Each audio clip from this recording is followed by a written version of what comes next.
Hi అండి. అందరూ ఎలా ఉన్నారు?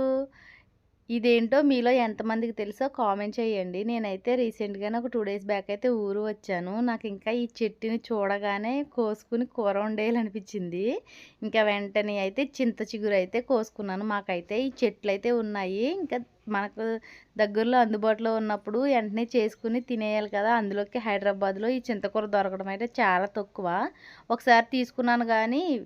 100 తీసుకున్నారు గానీ అది పులిపే లేదసలు. ఇంక వెంటనే మా చెట్టు చింతకూర అయితే తెచ్చుకొని నేను చింతకూర, పచ్చిరొయ్యలయితే వండుతున్నాను.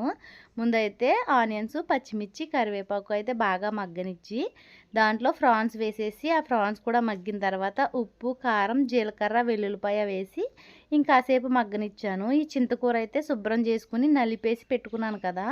ఆ చింతకూర కూడా వేసి ఒక 2 మినిట్స్ మగ్గనిచ్చి దాంట్లో వాటర్ వేసేసి దీన్నొక 15 మినిట్స్ అయినా సరే సిమ్‌లో కుక్ చేయాలి. సిమ్‌లో కుక్ చేయడం వల్ల ఏమవుతుందంటే, ఈ రొయ్యలకి చింతకూర పులుపు పట్టుకుని రొయ్యలైతే తింటున్నప్పుడు చాలా బావుంటాయి.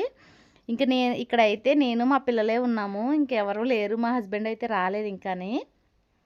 ఇంక నా కొడుకులు నేనైతే కూర్చుని వేడివేడిగా అన్నము వేడివేడిగా ఈ కూర పెట్టుకుని దగ్గర తింటున్నామనమాట. కర్రీ అయితే చాలా బావుందసలు.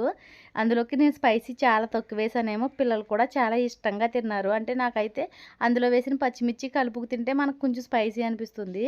అదే పిల్లలు డైరెక్ట్‌గా కలుపుకుంటే స్పైసీ ఉండదు కదా! అందుకోసమని నేను స్పైసీ అయితే చాలా తక్కువేసాను. వాళ్ళైతే చాలా ఇష్టంగా తిన్నారు. ఓకేనా? Bye friends. నా వీడియో నచ్చితే please like, share and subscribe. Bye bye.